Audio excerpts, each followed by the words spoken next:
20,000 টাকার নিচে যদি আপনি একটি নতুন স্মার্টফোন খুঁজে থাকেন তাহলে আজ আমি আপনাকে এমন 3টা ফোন রিকমেন্ড করব যেগুলো বাইরে গিয়ে আলাদা করে আর সেই সময় নষ্ট করার কোনো দরকারই পড়বে না। কারণ এই 3টা স্মার্টফোনের ভেতরের পারফরমেন্স, ডিসপ্লে, ক্যামেরা আর ব্যাটারি সবকিছুরই একটি পারফেক্ট ব্যালেন্স আছে। আর সবচেয়ে ভালো ব্যাপার হলো ফোনগুলো দারুণ ডিসকাউন্ট আর অফারের সাথে পাওয়া যাচ্ছে। শুরু করার আগে বলে রাখি, আমি মনির, টেক উইথ মনির চ্যানেলে আপনাদের ভালো ফোন রিকমেন্ড করার চেষ্টা করি। তাই যদি এমন কন্টেন্ট ভালো লাগে চ্যানেলটা অবশ্যই সাবস্ক্রাইব করে রাখবেন। চলুন শুরু করি আমাদের লিস্টের প্রথম ফোন দিয়ে।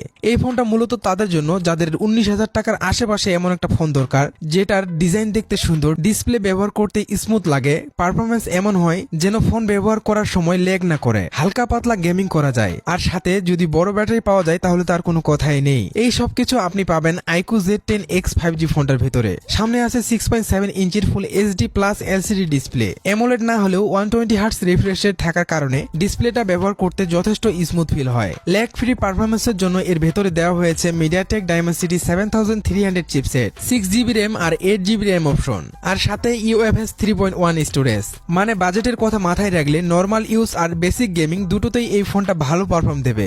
UFS 3.1 স্টোরেজ থাকার কারণে অ্যাপ ওপেন করা, ফাইল কপি করা সবকিছুই ফাস্ট ফিল হবে। ক্যামেরার দিকে তাকালে রিয়ারে আছে 50 মেগাপিক্সেল মেইন ক্যামেরা আর 2 মেগাপিক্সেল ডেপথ সেন্সর, সামনে 8 মেগাপিক্সেল সেলফি ক্যামেরা। আর ব্যাটারি সেটা তো একদমই বড়, 6500 mAh ব্যাটারি, সাথে 44 ওয়াট চার্জিং সাপোর্ট, ইজিলি পুরো দিন চলবে। এখন এর 6GB RAM আর 128GB স্টোরেজ ভেরিয়েন্টটা প্রায় 18,000 টাকায় পাওয়া যাচ্ছে। এই প্রাইজে শুধু একটা অ্যামোলেড ডিসপ্লের ঘাটতি আছে, বাকি সব মিলিয়ে iQOO Z10X 5G একটা খুবই ব্যালেন্স ফোন। আমি নির্দ্বিধায় এই ফোনটা রিকমেন্ড করতে পারি। এর লিংক নিচে ডিসক্রিপশনে দেওয়া আছে, ভিডিও শেষে চাইলে চেক করে নিতে পারেন। এবার চলুন কথা বলি আমাদের লিস্টের সেকেন্ড নাম্বার স্মার্টফোন নিয়ে। এই ফোনটা বাজেটের ভিতর থেকেও দেখতে একদমই বাজেটের মতো না, বরং বেশ প্রিমিয়াম ফিল দেয়। আমি কথা বলছি স্যামসাং গ্যালাক্সি M36 5G এর কথা। এই ফোনটা তাদের জন্য পারফেক্ট যারা একটা স্টাইলিশ আর লং টাইম ফোন ব্যবহার করতে চান, যার ভেতরে ভালো সফটওয়্যার এক্সপিরিয়েন্স পাওয়া যাবে। ডিজাইনের কথা বললে ম্যাট ফিনিশিং এর সাথে gorilla glass Victor plus protection দেওয়া হয়েছে,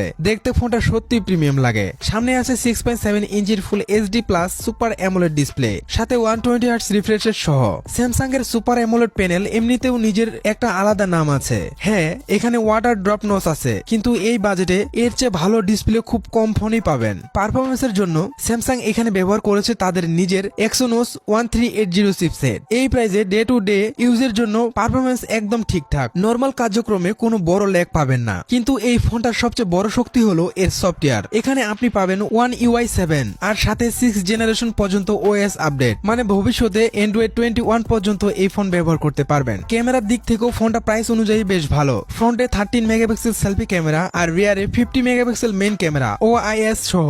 এর সাথে 8 megapixel ultra wide, 2 megapixel macro camera, battery 5000 mAh, 33 watt charging support করে। আমার মতে 20,000 টাকার নিচে যদি কেউ স্যামসাং ফোন নিতে চান তাহলে 20,000 টাকার এর 6GB RAM আর 128GB স্টোরেজ ভেরিয়েন্টটা একদম পারফেক্ট চয়েস হতে পারে। এবার আসি আমাদের লিস্টের তৃতীয় আর শেষ ফোনটায়, কিন্তু তার আগে ভিডিওটা যদি সামান্য ভালো লেগে থাকে তাহলে একটা লাইক দিয়ে জানাতে ভুলবেন না। এখন কথা বলি আমাদের তৃতীয় নাম্বার ফোনটা নিয়ে। এই ফোনটা একদম অলরাউন্ডেড আর নাম হলো Redmi 13 5G। এই ফোনটা 20,000 টাকার নিচে পাওয়া যাচ্ছে, কিন্তু এর ফিচার 25,000 টাকার ফোনকেও টক্কর দেয়। সবচেয়ে আগে বলি এর ডিজাইন নিয়ে। এখানে কর্নিং গরিলা গ্লাস 3 সহ ক্রিস্টাল গ্লাস ব্যাগ দেওয়া হয়েছে। এই প্রাইস রেঞ্জে গ্লাস বডি পাওয়াটা সত্যি রেয়ার, দেখতে ফোনটা একদমই বাজেট ফোন মনে হয় না। সামনে আছে 6.7 ইঞ্চির ফুল HD plus IPS LCD display, 120 hertz refresh rate সহ। ডিসপ্লে বড় হওয়ার কারণে মুভি দেখা, ভিডিও দেখা সবকিছুই ভালো এক্সপিরিয়েন্স পাবেন। পারফরমেন্সের জন্য দেওয়া আছে Snapdragon 4 Gen 2 প্রসেসর, সাথে পুরো 8GB RAM। 15-20,000 টাকার ফোন হিসাবে পারফরমেন্স সত্যি ভালো। এই ফোনটার সবচেয়ে বড় হাইলাইটেড হলো এর ক্যামেরা।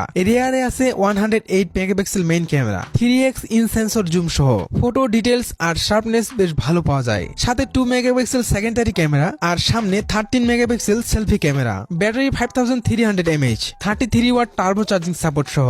যারা 20,000 টাকার মধ্যে প্রিমিয়াম ডিজাইন আর ভালো ক্যামেরা ফোন খুঁজছেন তাদের জন্য Redmi 13 5G প্রাইম এডিশন 20,000 টাকায় 8GB RAM সহ একটি দারুণ ডিল। শেষ কথা একটাই, ডিসিশন পুরোপুরি আপনার নিজের দরকার আর প্রেফারেন্স অনুযায়ী এই তিনটার মধ্যে যে কোনো একটা ফোন আপনি বেছে নিতে পারেন। আর কোনো প্রশ্ন থাকলে কমেন্টে অবশ্যই লিখে যাবেন।